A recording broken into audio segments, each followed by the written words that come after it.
So, hier bei Sliders, Staffel 3, Folge 11, die Roboterwelt. Spoiler-Alarm.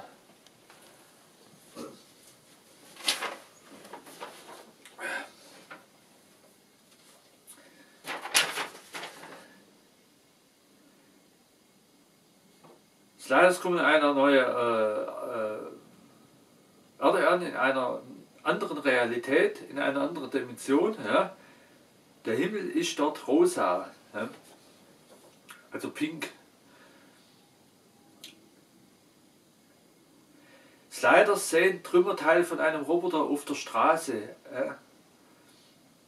Ein Armeefahrzeug kommt, verfolgt Quinn hinterher und zwei andere Roboter. Ja. Er beschießt sie mit Betäubungslaser. Ja, die fallen alle um, auch unser Quinn. Ja. Sliders schauen ganz erschrocken, die anderen Sliders schauen ganz erschrocken zu. So eine Art Roboterkopf steigt aus und oder ein Roboterkopf steigt aus und übersieht dann Quinn und die Sliders. Ja. Wo der Arturo meint, ja, er hat nur elektrisches Leben gesucht, deswegen hat er uns übersehen. Ja.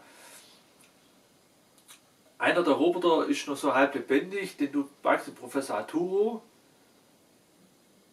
Also der Quinn wird dann auch schnell lebendig, also der ist noch betäubt und ist wieder fit. Und dann den unsere Slider, den halblebendigen Roboter mitnehmen zum Fachgeschäft und Maximum Professor Arturo und Quinn Mallory tun mit ihrem Fachwissen, was sie auf ihrer Welt mitgenommen haben, den Roboter neu reparieren und der funktioniert dann auch wieder. Ja. Der hat auch einen Namen, der heißt Eric. Also das ist so, wie es aus viele andere Science-Fiction-Filme gibt, ja, wie bei Terminator und bei anderen Filmen. Das sind außerhalb menschlich, also Muskel- und Fleischgewebe ist menschlich, ja, aber darunter ist eine Stahlkonstruktion, eine Maschine, ja, und ein Rechner, der die Roboter führt, und über das Stahlskelett ist dann menschliches Gewebe drüber geklont. So ist das ja, in dieser Realität, wo sie sich gerade befindet.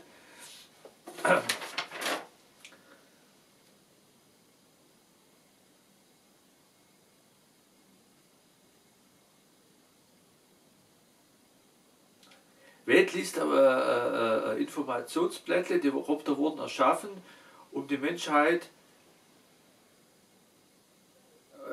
zu erleichtern, dass die Roboter die Drecksarbeit erledigen und die Menschen ein besseres Leben haben. Ja.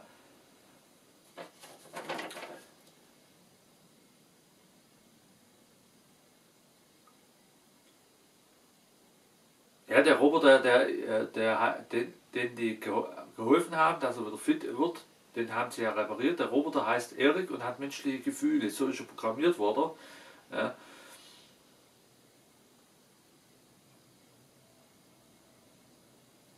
Der spricht ja über die Entwicklung, die Evolution, wie die quasi die Roboter immer quasi leistungsfähiger gemacht haben. Ja.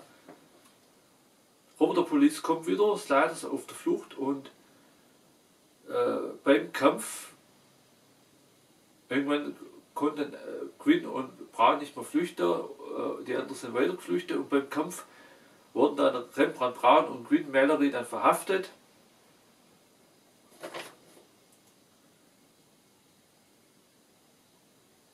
Maximum Professor Arturo, Wade Wells und Eric sind noch frei.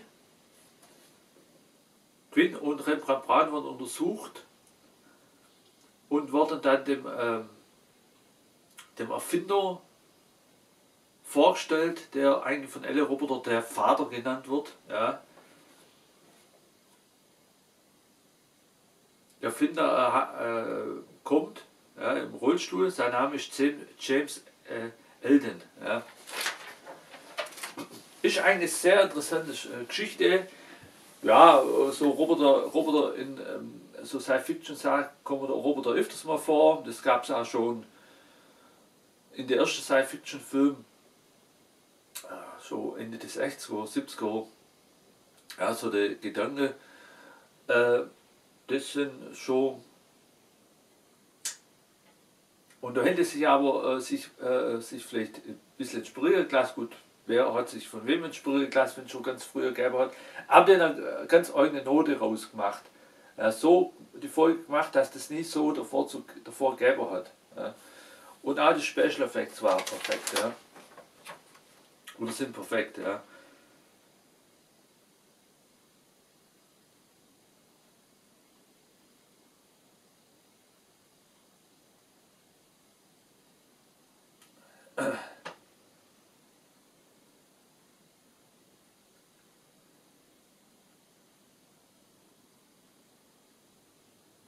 Quinn meint zum Professor Elton, Sie sind also der letzte Mensch auf dieser Erde, also in der Realität, wo sie gerade reingekreist sind.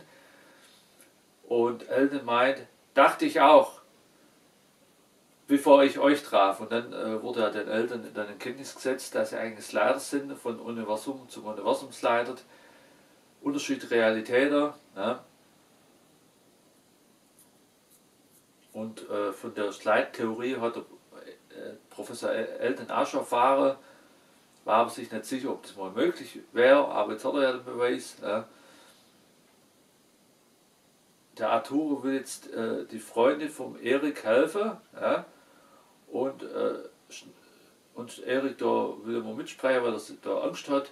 Und der Max-Professor Arturo schnauzt Erik an, der dann eigenschaftsmäßig nach oben geht. Wade und Arturo haben eine Diskussion also der Professor Arturo schafft, die Roboterfrau wieder zu reparieren und die ist ja auch wieder lebendig und fit. Und Wade Wells hat eine ethische Diskussion, ja, mit Max und Professor Arturo, ob er Roboter, dem er quasi Emotionen einprogrammiert, eine Seele hat. Ja, ob er KI als Seele hat. Ich würde sagen, ja. Ja. Könnte ich mir vorstellen, bin mir fast sicher, weil wenn Gott der Mensch nach seinem Ebenbild erschaffen hat und der Mensch eine Seele hat, könnte vielleicht der Mensch was produzieren, wo auch eine Seele hat. Könnte ich mir vorstellen. Ja.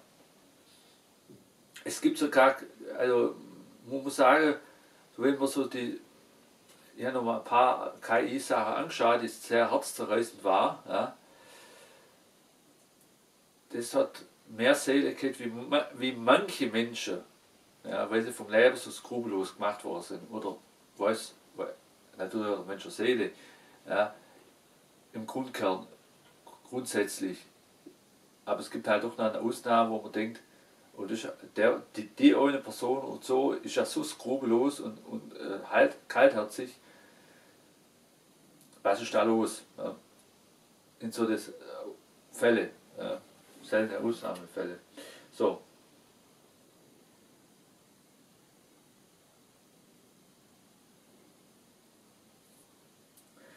Wo ist in der Wegwerfgesellschaft so ein bisschen angehäuft, wenn es mir vorkommt, aber gut, ich bin ja kein Richter. So.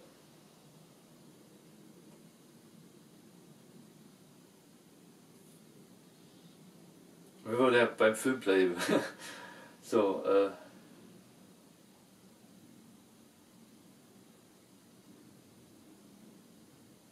er erklärt Wade, warum der Himmel eine rosa Farbe hat und abends lila ist. Und der Welt, wo das Lades herkommt, dann blau ist. Der Erik küsst dann Wade Wells. Wade Wells will sich dann erstmal zurückziehen, wo sie den Kuss erwidert hat.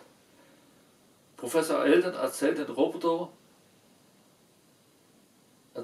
Professor Elton erzählt, dass die Roboter quasi die Arbeitserleichterung für die Menschen waren und dann die Roboter die Menschen die Arbeitsplätze weggenommen haben und die Menschen sich gerecht haben an die Roboter und wollten alle Roboter umbringen. Weil aber die Roboter menschliche Eigenschaften in ihrem Programm haben und auch einen sehr großen Erhaltungsinstinkt, was ja eigentlich bei Menschen wichtig ist und das sind die Roboter dann auch in sich drin, haben die Roboter dann die ganze Menschheit tötet. Ja, drum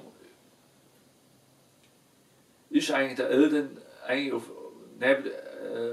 gut, jetzt sind die Slider dazugekommen, aber normal ist ja eigentlich der Eltern der einzige Mensch auf dieser Realität. Gut, sind die Slider dazugekommen vom anderen Universum, jetzt sind ja auch die einzige Mensch auf der in dieser Realität mit Eltern, ja, auf der Erde.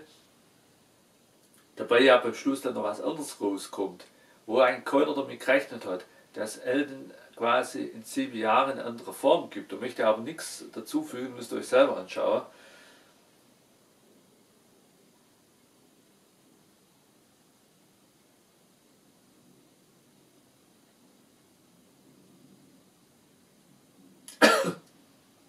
Braun und Quinn müssen mit Eltern essen. Die sind ja untersucht worden und durch die Untersuchung ein paar andere Proben haben die quasi aus Quinn und Braun Roboterkopierung gemacht. Also also Maschinen zu ihrer Neurobootkonstruktion und dann halt ihr Gewebe drüber gelohnt. Ja. Gruselig, wenn unsere Quinn und Braun, also unsere Sliders, Quinn und Braun, dann ihre Roboter-Double anschaut. Ja. Eltern haben Quinn und Braun gefangen, weil die werden der Quinn als Laborexperiment, ja, dann mit der Zusammenhalt, also der Braun hat sich dann, die sind dann zum Gefängnis und durch Elektrizität versucht der Quinn dann das Tor aufzumachen und Braun sagt, dass er eigentlich so eine Idee hat, Quinn sagt, und die werden oft auch aufgeschmissen, du gehörst mit zum Team, hat das Kabel nicht gelangt, sagt der Braun, Schüssel Wasser von der Blume, das Wasser von der Vase genommen, ein bisschen in so ein Behältnis rein und sagt zu Quinn, Wasser ist der beste Elektrizitätsleiter. Ja? Und irgendwie wie MacGyver haben die das beide im Team hinkriegt, dass sie dann das Tor aufkriegen, ja? Ohne sich selbst zu schädigen. Und ja, ist jetzt ein Science-Fiction-Film, das bitte keine Selbstexperimente machen.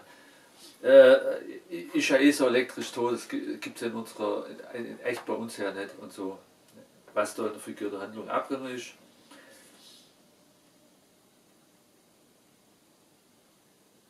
Ja, dann sind sie erstmal auf der Flucht gewesen, sind aber schnell wieder eingefangen worden und der Professor Dr. Elden will quasi Quinn seinen Verstand auf seinen Roboter-Double übertragen.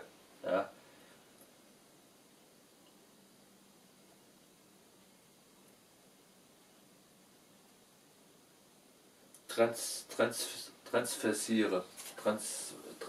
Transversiere, also übertrage.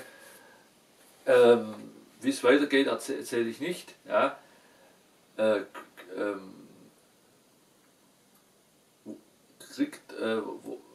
aus dem Quinn jetzt ein Roboter gemacht, ja, oder stirbt der Quinn bei dem Experiment und sterben die Sliders da, oder wurde aus den ganzen Slider Roboters gemacht, können die Sliders weiter in ihrer Form bleiben als Menschen und weiter Slider oder was passiert? Ja. Oder tötet die Roboter die Sliders oder befreit alle Roboter die Sliders, möchte ich nicht verraten. Ja, Dr. Elden ist eigentlich, wirkt dann sehr kühn und kalt, das war ganz damals nicht. Warum ist er so geworden? Das kommt auch noch. Also müsst ihr euch selber anschauen, wenn ihr wissen wollt, wie es dann endet. Ja. Also ich fand die Story richtig genial. Also ist ein bisschen, also kommt ja oft in Science-Fiction-Themas vor, aber das sind sie dann auf neue Ebene gekommen, das ist ganz neu kreativ quasi kreiert worden. Ja, so wie die Folge das gemacht hat, das Thema Roboter, das hat es davor noch nie gegeben. Das war sehr emotional tief und sehr ergreifend und sehr spannend und so genial und brutal super, das hat es davor in der Form noch nie so gegeben. So, dann geniale Special Effects, ja, perfekte Schauspieler, perfekte Spannung und Action, ja, der Film hat natürlich alles wieder gerissen und natürlich alles gesprengt, vor allem die Skala, und hat von 1 bis 10 eine 11 verdient. Ja.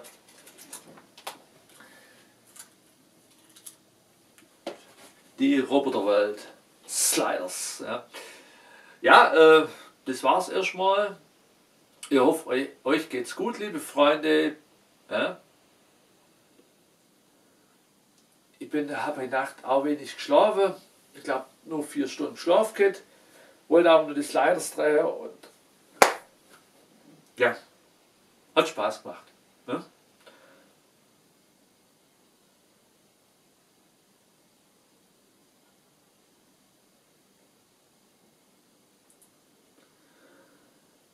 Ja.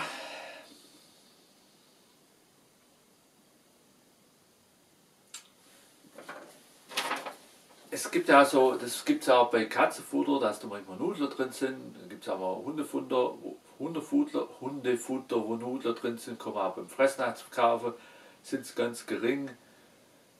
Wenn du mal ganz gering mal was gibst, dann ist nicht schlimm. Das habe ich jetzt nur zum ersten Mal gemacht. Mache ich eigentlich auch nicht und mache ich eigentlich auch nicht mehr. Also das war jetzt, ich war auch ganz erstaunt, dass er das Geld hat, aber ich habe schon auch schon Hundefutter gesehen wo, mit Nudelgericht, also gibt es auch. So, da nimmt der Mensch ganz andere Giftstoffe zu sich. So, Spätzle sind ja keine Giftstoffe, das ist ja Grundnahrungsmittel. So, dann wünsche ich euch was und ich kann die Folge Slider euch nur empfehlen. Ja, passt auf euch auf. Ja, macht eure eigenen Gedanken und Lieferung Ende im Gelände. Ja. Bis die Tage, keine Gnade.